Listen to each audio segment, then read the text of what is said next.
Hello everyone, welcome to our channel believe E learning.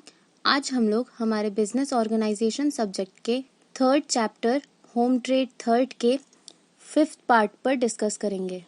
आज का हमारा टॉपिक है statement of account and their numericals. पहली बात हमारी यहाँ पे पड़ती है कि स्टेटमेंट ऑफ अकाउंट होता क्या है। स्टेटमेंट ऑफ अकाउंट, अच्छा, ये अकाउंट जो होता है वो सेलर्स बनाता है किसके लिए? बायर्स के लिए, और ये बायर्स को जाके सेंड करता है। हमारे जो बायर्स होते हैं वो गुड्स को regularly according to their requirements ये अपने गुड्स को परचेज करते हैं और साथ ही टाइम टू टाइम पेमेंट भी करते हैं। तो बायर और सेलर दोनों ही अपने बुक्स ऑफ अकाउंट में सभी ट्रांजैक्शंस की एंट्री करते हैं।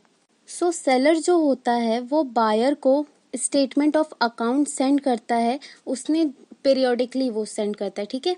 जो बायर ने मतलब परचेजेस जो होता है उसने उस मंथली, वीकली या ईयरली जो भी परचेज किया होगा उस सेलर से, तो उसकी पूरी डिटेल्स वो किसको सेंड करता है?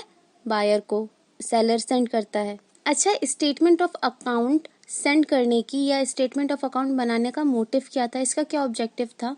इसका मेन ऑब्जेक्टिव था कि अगर हम इसको सेंड करेंगे तो हमारे जो बायर हैं वो अपने अकाउंट से, अपने अकाउंट में जो उन्होंने एंट्री की थी उससे अपना अकाउंट और हमारा स्टेटमेंट ऑफ अकाउंट का कंपैरिजन करेंगे, और अगर कुछ डिफरेंस होगी तो वो बताएंगे या चेकआउट करेंगे इस चीज को, ठीक। और नेक्स्ट था हमारा कि इससे हम बायर्स का अटेंशन अपनी तरफ करते हैं कि हाँ, बायर्स को लगेगा कि हाँ, ये सेलर जो है वो हमारे तरफ पूरे फोकस्ड है, हमको कुछ सेल करने में बहुत इंटरेस्टेड है, ये सेलर हमको ज्यादा अटेंशन दे रहे हैं। और अगर इसी बीच अगर कोई मिस्टेक्स निकल आती हैं तो उसको रेक्टिफाइड किया जा सकता है डेबिट नोट या क्रेडिट नोट के जरिए।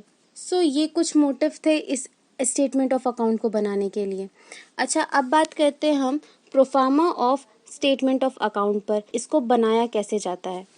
तो सेंटर में सबसे पहले हम लोग क्या लिखते हैं? स्टेटमेंट ऑफ अकाउंट और सेलर की कंपनी का नाम या शॉप का नाम। अब हम इसके लेफ्ट साइड में टेलीग्राम नंबर लिखेंगे और हम इसके राइट साइड में टेलीफोन नंबर और जो एड्रेस है वो लिखते हैं, और लास्ट में नीचे इसके क्या लिखते हैं? डेट। फिर हम एक लाइन छोड़ के लेफ्ट साइड में हम लिखते हैं जिनको हम ये स्टेटमेंट ऑफ अकाउंट सेंड कर रहे होते हैं। अब इसका जो टेबल बनेगा वो 4 पार्ट्स में डिवाइड होगा। फर्स्ट इसका जाएगा डेट में, सेकंड होगा पर्टिकुलर्स, और लास्ट के जो 2 होंगे कॉलम वो अमाउंट के जाएंगे। अगर हमारा कोई भी बैलेंस बचा है प्रीवियस का तो हम डेट डाल के लास्ट बैलेंस हमारा टू बैलेंस ब्रॉट डाउन डाल के हम सेकंड कॉलम में लिखते हैं। देन हमने जो भी सेल्स की है जिस डेट पे, तो उसका डेट लिख के उसकी 2 सेल्स लगाकर हम उसका अमाउंट लिखेंगे फर्स्ट कॉलम में, और ये सभी जो हमने सेल्स की थी इनका सम करके हम सेकंड कॉलम में लिखते हैं। फिर नेक्स्ट हमारा आता है बाय कैश। अगर हमको रिसीव हुआ है, जो भी पेमेंट हमको रिसीव हुई है, अगर वो बाय कैश हमें रिसीव हुई है तो बाय कैश डाल के डेट डालकर हम उसको फर्स्ट कॉलम में लिखेंगे, और कोई चेक है या कोई ड्राफ्ट है तो वो डालकर हम बाय चेक या बैंक के डालकर हम और उसका डेट डालकर कहाँ लिखेंगे? फर्स्ट कॉलम में।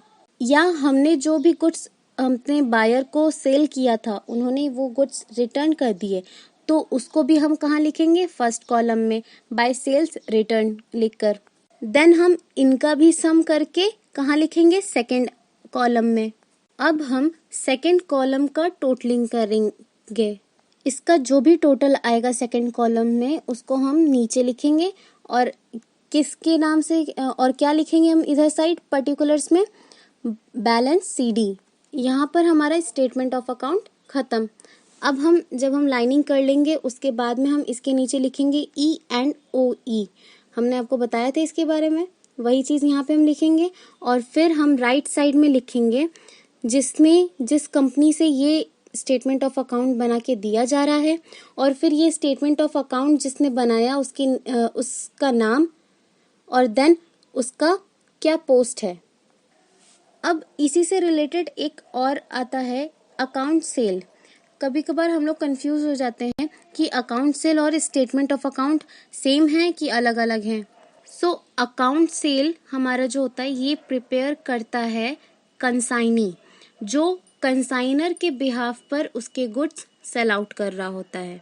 तो वो अकाउंट सेल प्रिपेयर करता है कि उसने कितने गुड्स सेल किए, कितने डिस्काउंट पर, कितने क्रेडिटर्स बाकी हैं, कितनों के रिटर्न्स हुए हैं। इसकी पूरा अकाउंट सेल किसको देता है? अपने कंसाइनर को। और स्टेटमेंट ऑफ अकाउंट क्या होता है? ये सेलर परचेजर को अपने देता है कि उसने हमसे इस साल में या इस मंथ में, इस वीक में कितने गुड्स परचेज किए। यहाँ पे एक क्वेश्चन दे रखा है, prepare a statement of account from the following. Miss Ranu, Manu and brothers have to send a statement of account to their customer, Miss Monu Traders, write down Jabalpur on the basis of the following information. December 1, last balance of Miss Monu Traders 120 rupees. December 3rd, goods sent to them 210 rupees. December 7 को cash received from them 150 rupees. December 18, goods returned by them 50 rupees. December 22, goods sent to them 300. December 24, check received from them 200. अब हम इसका solution करते हैं। सबसे पहले हम लिखेंगे स्टेटमेंट ऑफ अकाउंट और जो सेलर है उसका कंपनी का name, miss Ranu, Manu and brothers. Left side में लिखेंगे टेलीग्राम और राइट साइड में लिखेंगे टेलीफोन और उसका एड्रेस। अगर हमें क्वेश्चन में मेंशन नहीं करके रखा है तो कोई बात नहीं, आप अपने मन से भी लिख सकते हैं। और नीचे उसका डेट, अगर डेट मेंशन है तो आप डेट लिखिए, अगर नहीं है तो फिर आप अपने मन से भी लिख सकते हैं। बाकी आप हमारा लेफ्ट साइड में हम क्या लिखेंगे, जो हमारा परचेजर है उसका नाम और उसका एड्रेस जो हमें क्वेश्चन में मेंशन दिया है। अब हम इसका टेबल बनाएंगे। डेट में सबसे पहले हम लिखेंगे December 1। यहाँ पर हमारा लास्ट बैलेंस था मोनू ट्रेडर्स में, कितना था 120, तो हम लिखेंगे टू बैलेंस ब्रॉट डाउन और सेकेंड कॉलम में लिखेंगे 120 रुपीज़। फिर नेक्स्ट क्या था, हमने 3 दिसंबर को गुड्स सेंड किया था, कितने 210 के, तो हमने सेल किया था 3 दिसंबर को, तो लिखेंगे टू सेल्स 210। फिर देन हमने 22 दिसंबर को फिर से गुड्स सेंड किए थे, कितने के 300 के, तो हम टू सेल्स डाल के हम 300 लिखेंगे। ये दोनों ही अमाउंट किस में लिखेंगे हम? फर्स्ट कॉलम में। फिर नेक्स्ट आता है कि अब हम इसका सम करेंगे और सेकंड कॉलम में लिख देंगे। अब हमें जो कैश रिसीव हुआ था, तो हमें 7 दिसंबर को हमें कैश रिसीव हुआ था उनसे, कितना 150, तो बाय कैश करके हम इतना अमाउंट लिखेंगे फर्स्ट पे। और फिर इसमें दे रखा है गुड्स भी रिटर्न हुए थे कब? 18 दिसंबर को, कितने के? 50 के, तो वो बाय रिटर्न गुड्स करके लिखेंगे हम 50 रुपीज़ फर्स्ट कॉलम में। और फिर बाय बैंक यहाँ पे हमको कैश, और फिर यहाँ पे हमको चेक रिसीव हुआ है, तो इसको हम या तो बाय चेक या बाय बैंक करके लिखेंगे और क्या कहाँ मेंशन करेंगे? फर्स्ट कॉलम में 200। अब हम इन तीनों का भी सम करके सेकंड कॉलम में लिख देंगे। अब हमारे पास कोई भी एंट्रीज बची नहीं है जो हमें इसमें करनी हो। अब हमने जो सेल्स का टोटल किया है और जो हमें कैश रिसीव हुआ है और गुड्स रिटर्न हुए हैं या चेक मिला है, उसका जो टोटल किया है, इसको हम हमारे टोटल सेल्स में से माइनस कर देंगे, तो हमारा नेट बैलेंस निकल आएगा, बैलेंस CD निकल आएगा। जो भी हमारा 2 वाला ट्रांजैक्शन था वो सब हमारा कौन सा ट्रांजैक्शन था? क्रेडिट। और जो भी हमारा बाय वाला ट्रांजैक्शन था वो सारा हमारा कौन सा ट्रांजैक्शन है? डेबिट वाला। और फिर अब हम लाइनिंग करेंगे। नेक्स्ट हम लिखेंगे इधर लेफ्ट साइड में ENOE और राइट साइड में लिखेंगे जो ये बना रहा था for Ranu, Manu and brothers, और नीचे में अगर जिसने ये स्टेटमेंट ऑफ अकाउंट बनाया है उसका नाम मेंशन है तो ठीक है, नहीं मेंशन है तो कोई बात नहीं, आप अपने मन से भी लिख सकते हैं। और अगर उसका पोस्ट भी मेंशन है तो ठीक है, नहीं है तो आप अपने मन से कोई भी पोस्ट लिख दीजिए। सो यहाँ पे हमारा ये क्वेश्चन सॉल्व हो गया।